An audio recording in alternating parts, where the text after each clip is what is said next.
San Diego against Cincinnati. This could arguably be the biggest disappointment in Cincinnati's history. Marvin Lewis had, you could say, his best team ever. I think Pete Rose. Yeah, I was going to say Cincinnati sports history. Yeah. I was going to say when Wayne Gretzky left the WHA to play in the NHL. Was talking NFL, obviously, smart asses. When Jerry Springer paid for the Andy Dalton with a check. Andy Dalton that was bad.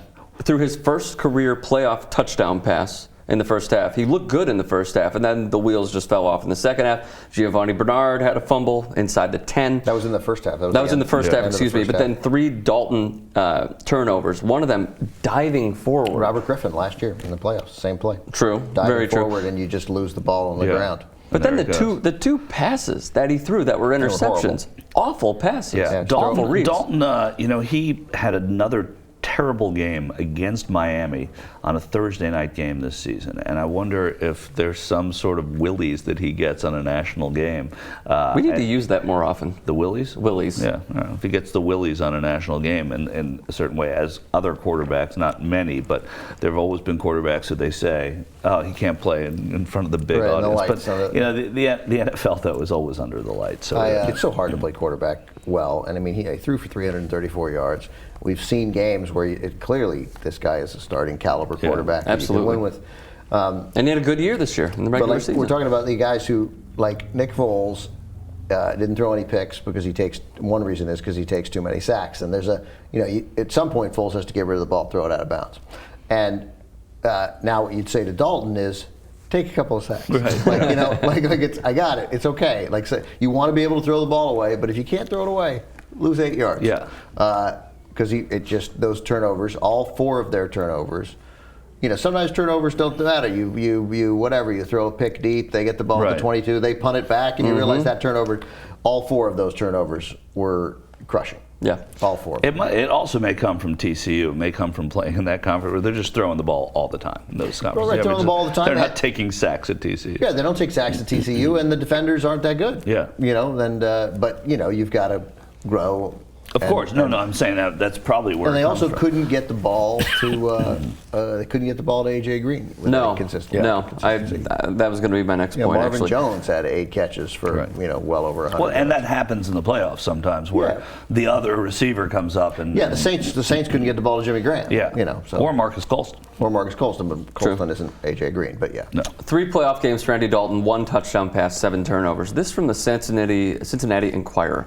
He doesn't, as in Dalton, do well in the footlights. As Jackson Brown might say, Dalton doesn't remember why he came. Quarterbacks in January absolutely have to be big moment guys, capitalized B and M in big moments. Dalton still dwells in the land of the ordinary. Talk all you like about quarterbacks getting too much credit and blame. It's simply not true. Not in the postseason. Quarterbacks are starting pitchers. In January, every game is Game 7. Quarterbacks are the game. Yeah. I agree with that starting pitcher analogy, but I mean, starting pitcher loses a game 2-1 or 3-2. Yeah, they did well. They did well. Yeah, right, and the guys didn't hit. Yeah. So. Yeah, I mean, also you score 27 points and lose 37-27, but fail on the last drive. You still played pretty well. You still generated some. Yeah. Alex Smith, I think that was the best game of his career. Absolutely, the playoff game. Absolutely, there maybe you could point to 1 or 2 others that compete with it, but I think there's the best game of his career. They lost. Can we go back to Marvin Lewis for a second? 11-5 record this year. As I said, I thought this was his best team that he has had. Is he gone after this year? No, not at all. No, this is the first time in Bengal history they've made the playoffs 3 straight years. It'd be insane.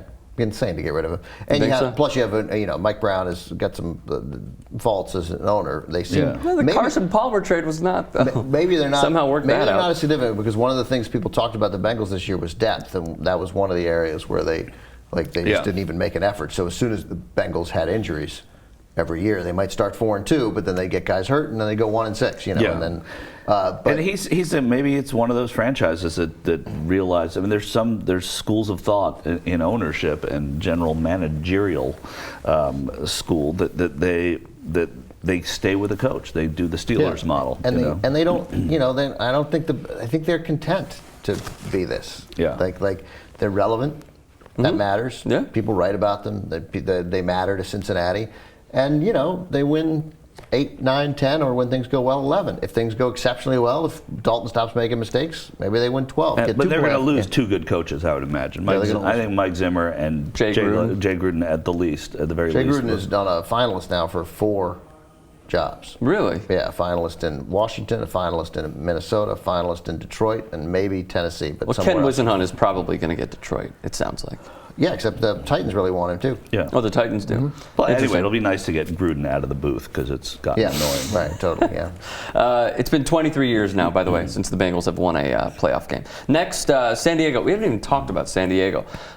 Phillip Rivers, I thought, was good. I didn't think he was fantastic. Oh, but Phillip Rivers has had a great winning season this year. I mean, he's been good this year. 12 of 16.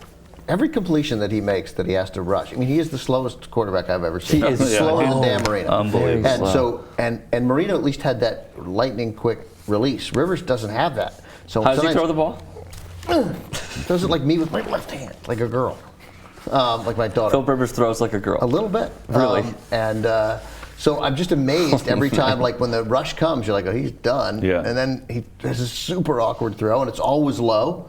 But they go down and get it. Yeah. And they get 8 yards. You are correct. 12 of 16, 128 yards, 48 yards at halftime. Yeah, he only threw. But in a way, that's a maturation for Phillip Rivers to only throw that many times to make better decisions. I mean, because he was a guy who would just chuck it a it the time and get burned. Well, it doesn't look like he can chuck it. But they also had. But we know they can't. But they had big running days from Woodhead was 15 to 54. Ronnie Brown had a 50-yard run at the end. But Matthews 13 out of 52.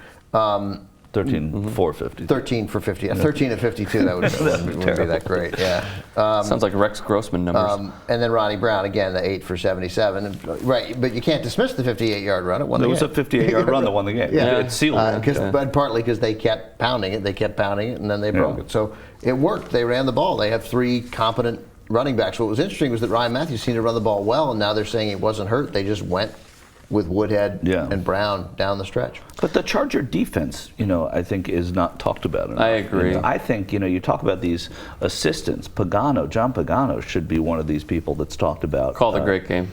And he's called a great season. I mean, they've looked at the Chargers and sort of played within their bounds rather than trying to stretch them. I thought it was going to be a disastrous year for the Chargers. There were many plays in the second half when Dalton was bad. Okay, he was bad. We can all agree.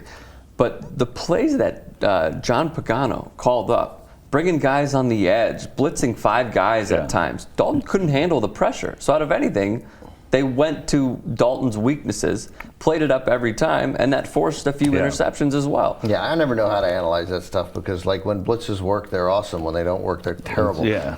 So I mean, but it's knowing when to use them. It's like. Every time they called it and didn't call it in the right situation, one after another. Just like every play was basically a win. It's like Baccarat. I mean, is it going to be? But give him credit for calling for it in the right situation. Well, I don't know. Right, but they hit 8 in a row. Right. But give him credit for calling those blitzes in the right situation. Yeah, totally. Yeah. He deserves a lot of credit for that.